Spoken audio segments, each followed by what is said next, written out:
کلا انہا تذکرہ، یہ لفظ بہت اہم ہے. تذکرہ، ذکرہ، تذکیر، فذکر بالقرآن، کیا معنی ہے اس کے؟ یاد دہانی صحیح ترین ترجمہ ہے، یاد دہانی. ایک ہے کسی کو کچھ سکھانا، نئی بات سکھانا، ایک ہے یاد دہانی. اسے ایک چیز معلوم تھی، کوئی بھول گیا، یاد کرانا. جیسے آپ کے کسی دوست نے آپ کو بہت قیمتی قلم دیا تھا، آپ نے اسے بہت سنبھال کر اپنے ٹرنک میں رکھ دیا. اب سال ہا سال ہو گئے، نہ دوست سے ملاقات، نہ وہ یاد. اچانک آپ نے کسی روز ٹرنک کھولا اور وہ قلم آ گیا، تو آپ کو دوست یاد آ جائے گا کہ نہیں؟ اسی لیے قرآن آفاق و انفس کے لیے آیات کہتا ہے. ہم اپنی آیات دکھائیں گے تمہیں، نشانی جس کو دیکھ کر تم ہمیں پہچانو گے.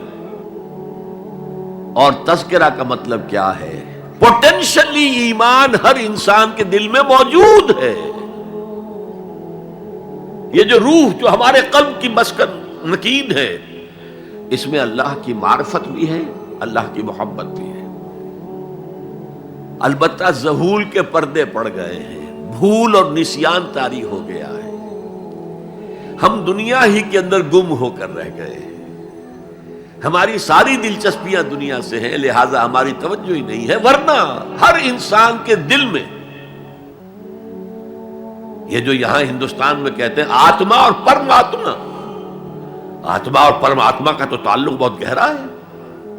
ابتدا میں بنا دی گئی تھی ارواح، جب ہم سب کے سب تمام انسان آدم سے لے کر اور تا قیامت جو انسان آئے گا دنیا میں، ان سب کی ارواح پیدا کر دی گئی. اور پوچھا گیا الست بربکم قالوا بلا، یاد ہے؟ لہذا یہ تذکرہ ہے، یہ یاد دہانی ہے، تمہارے اندر موجود ہے. اللہ کی معرفت بھی موجود ہے، اللہ کی محبت بھی موجود ہے. لیکن کلا بل ران علی قلوبہم ما کانوا یعملون، ان کے دلوں پر زنگ آ گیا ہے اب ان کے اعمال کی وجہ سے. شیشہ جو ہے وہ زنگ آلود ہو گیا. حضور نے فرمایا ان هذه القلوب لتصدع كما يصدع الحديد اذا اصابه الماء، ان دلوں پر بھی زنگ آ جاتا ہے جیسے کہ لوہے کے اوپر پانی پڑتا رہے تو اس کو زنگ آ جاتا ہے.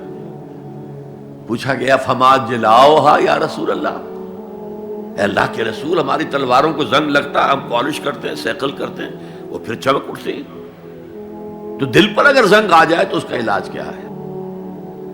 دو چیزیں فرمائی، کثرت و ذکر الموت و تلاوت القرآن. دو کام کرو کثرت سے، موت کو یاد رکھو، یہاں رہنا نہیں ہے، جانا ہے. یہ ہمارا گھر نہیں ہے، یہ ہماری منزل نہیں ہے. ہمارا اصل گھر جو حضور نے فرمایا انما الدنیا خلقت لکم وانتم خلقتم للآخرہ، یہ دنیا تمہارے لیے بنائی گئی، تم آخرت کے لیے بنائے گئے ہو. اسی لیے حضور نے فرمایا کن فی الدنیا کانک غریب وعابر السبیل، دنیا میں ایسے رہو جیسے راہ چلتے مسافر ہو یا اجنبی ہو. اپنے بارے میں فرمایا مالی والی دنیا، مجھے تمہاری دنیا سے کیا سروکار، انما مثلی کراکب استظل تحت شجرۃ ثم راح فترکها، میری مثال اس مسافر کی سی ہے جو ذرا سستانے کے لیے کسی درخت کے سائے میں بیٹھتا ہے تھوڑی دیر. وہ اس کا گھر تو نہیں ہے، اس کی منزل نہیں ہے، پھر وہ اس کو چھوڑتا ہے، اپنا راستہ لیتا ہے.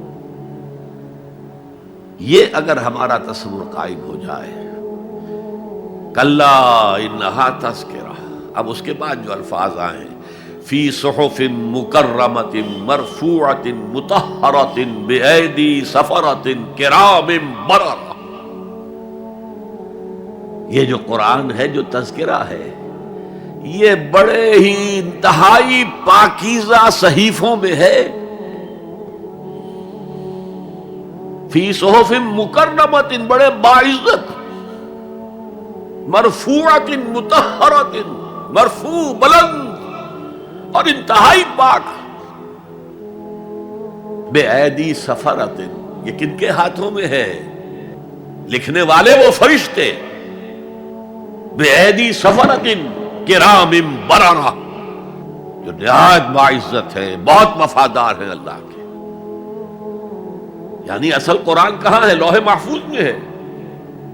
اصل قرآن کہاں ہے؟ ابھی اگلی جو پڑھیں گے ہم، کتاب مکنون، چھپی ہوئی کتاب کے اندر ہے. اصل قرآن کہاں ہے؟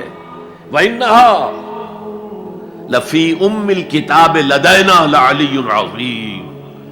یہ تو اس ام الکتاب میں جو ہمارے پاس ہے، بہت بلند ہے اور بہت عظمت والا ہے.